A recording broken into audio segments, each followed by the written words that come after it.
Multiplication properties of exponents. We have a monomial.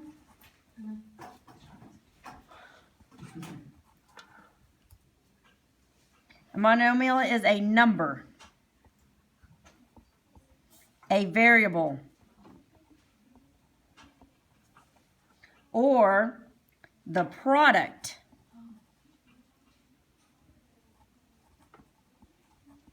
of the number and one or more variables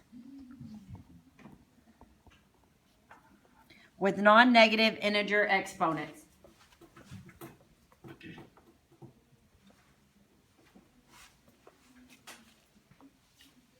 It is only one term.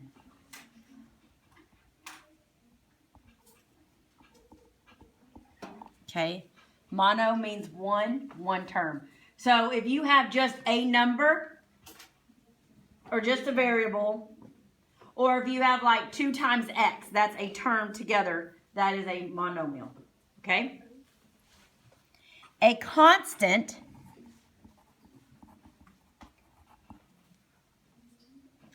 is a monomial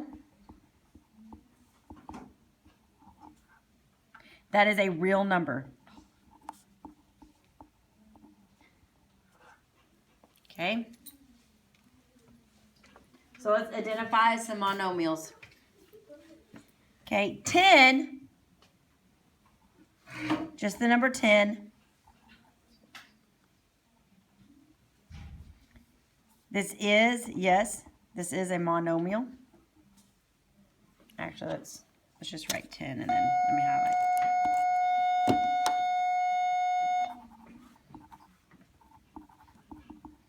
It's a monomial because it is a constant. Okay, the number 10 is a monomial and it is a constant. F plus 24, no. It is not a monomial because this expression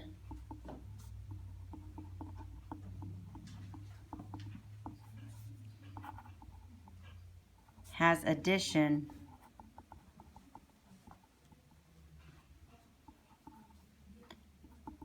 so it is more than one term.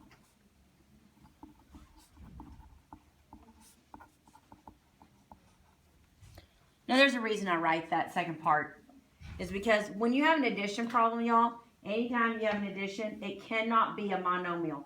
Because an addition problem, it has 2 separate things that you have to add together, right? 2 plus 3. You cannot combine that. You have to have 2 separate things that add together. So if there is addition in there or subtraction, it cannot be a monomial. It can only be the product of a monomial, which is 2x next together, okay? If you have h squared, this is a monomial.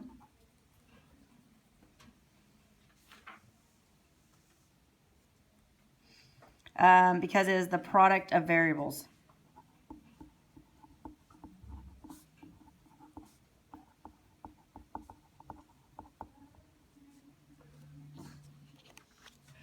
So let's skip down to the recall section of your notes down here at the bottom. Let's recall, why is h squared a product of variables? Because if we have something like 3 to the 4th, that is the same thing as saying 3 times 3 times 3 times 3. 3 times 3 is 9. 9 times 3 is 27. 27 times 3 is 81. Okay? So if you have h squared, it's saying h times h. So it's still the product. It's the product of a number and a variable or variables. Okay? So that's why that one works. All right, if I give you just j, this is also a monomial because it is a single variable.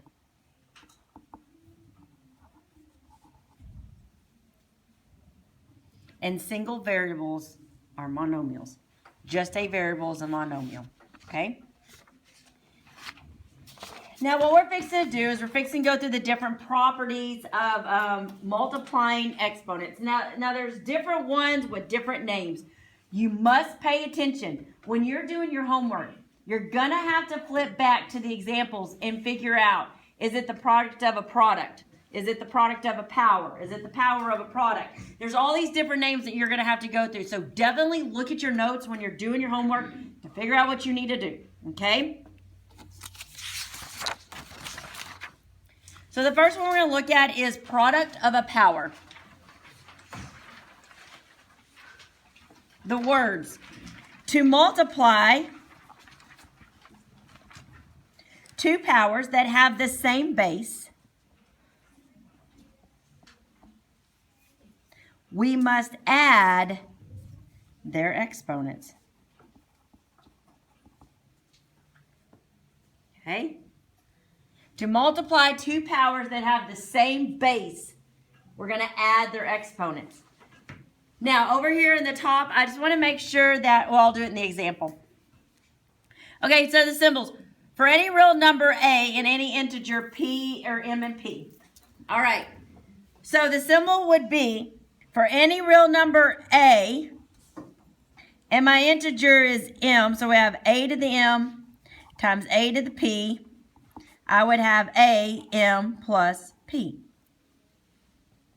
Okay? Why can I add those exponents? Because they have the same base. A is considered my base.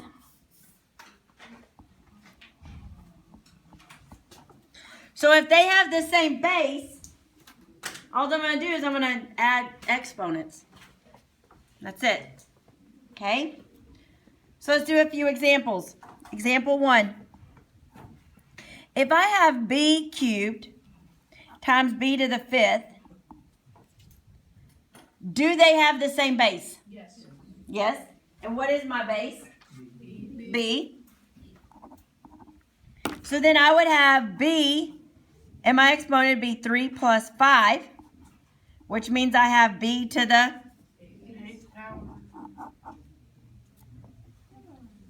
See, product of a powers isn't too bad, is it?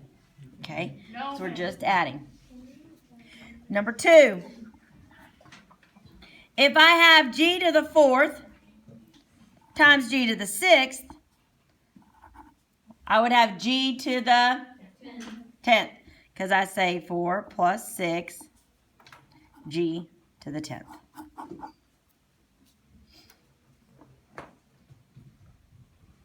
Okay.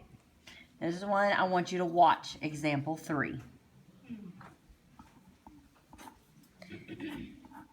6n cubed, 2n to the 7th.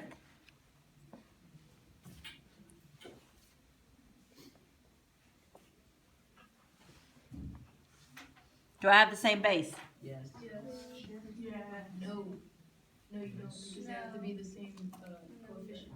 Okay, well, I actually do have the same base. The base is my variable. So what I want you to do is I want you to write a little star right here. And I want you to say group coefficients and variables together.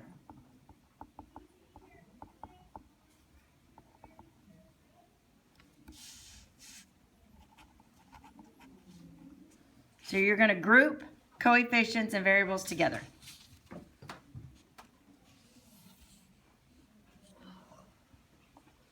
All right, so what I want you to do is I want you to make a little squiggly line here, because I'm going to finish example 3 and then we're going to do an example 4. All right. So finishing example 3 here, what we're going to do is we're going to say 6 times 2. I brought this and this down. Do you see that? I grouped it together. Then I'm going to leave n cubed times n to the 7th. And so then I left my base and my exponent together. Because I can't separate what my exponent is with, can I? No. So do you see how I separated that? So now we just say, what is 6 well, what's 6 times 2? 12. And then here I have n, 3 plus 7. Because they have the same base, correct? So now I have 12 times n to the 10th, correct? So my answer would be 12n to the 10th. So see, it's not near as difficult as what it looks.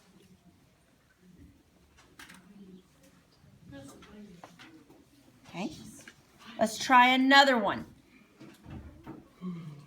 All right. So what if I had, we'll do number 4 here.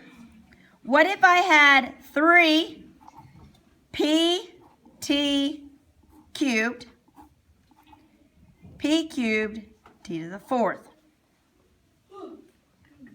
All right. It's okay. It's okay. If I do not have an exponent with my variable, what technically is there that we don't really see? It's the same as if I have a coefficient in front of my variable that I don't always see. It's a 1. All right. So now listen. Group everything together. That's what you have to remember. Group it together. So what I'm going to do here is I have a coefficient of 3. Do I have a coefficient in front of this term? No. It's 1. So 3 times 1. Now what do you think I'm going to put in this next parentheses? The p's. So I have p times p cubed. Okay, so now I've used this. I've used the p's. What's left? T. So now we have t cubed times t to the 4th. Now we have product of powers with the same bases, okay, which is what they actually gave us right here. But we had to separate it to see it, okay? They actually gave it to us right here in the problem, but we had to separate it to see that I had the same bases. So here we go. What is 3 times 1? 3. Here I have P 1 plus 3. And then I have T 3 plus 4. Okay? So all I'm going to do is I'm going to bring down my 3. What is 1 plus 3? 4. So I have P to the 4th, T to the 7.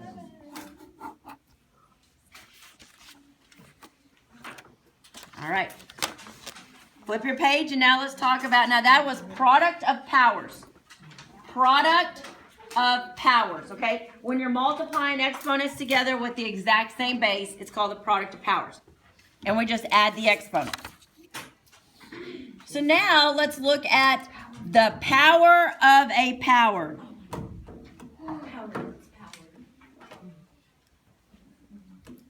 All right. To find the power of a power, multiply the exponents.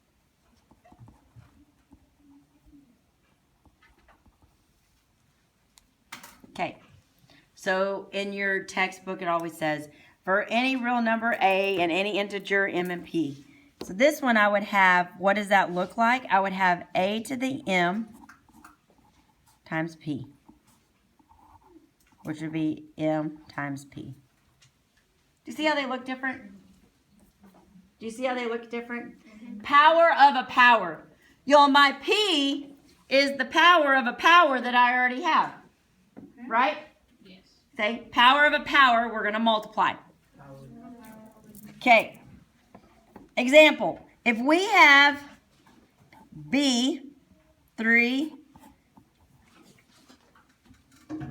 to the 5th. I don't mean to make my 5 bigger than my 3, y'all. That's just the way I wrote it. You would have b 3 times 5, which equals b to the 15th.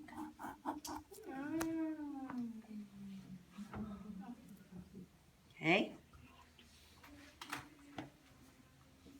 So we'll say this is example 1. So let's do example 2.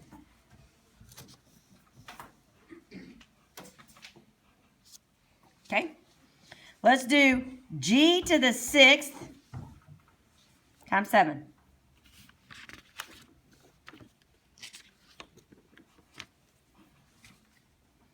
So we have g, 6 times 7, equals g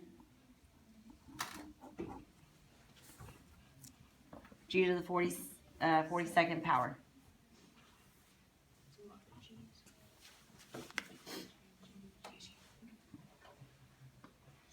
All right, think you're good? Yes. Okay, so what happens if I do this?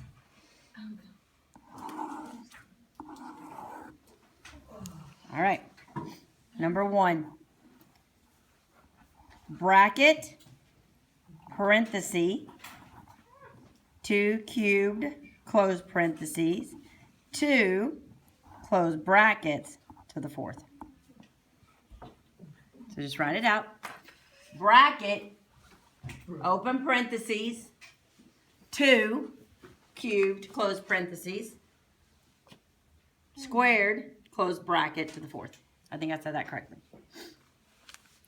All right.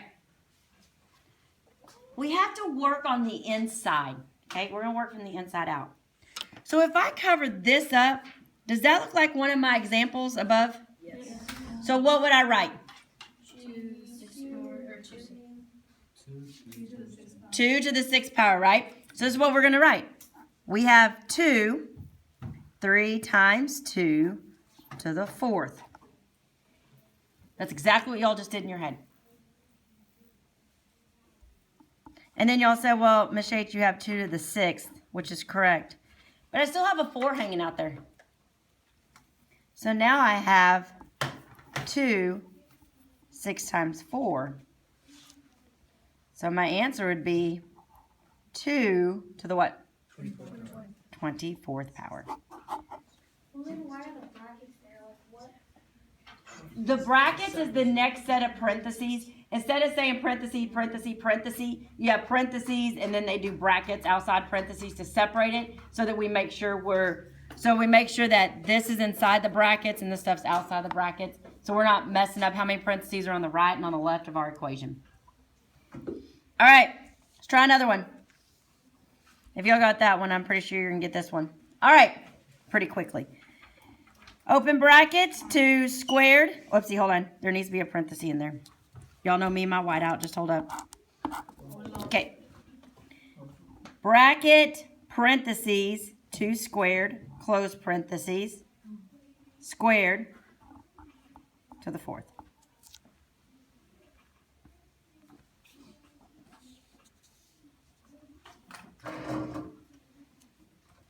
You multiply 2 and 2, So 2 times 2.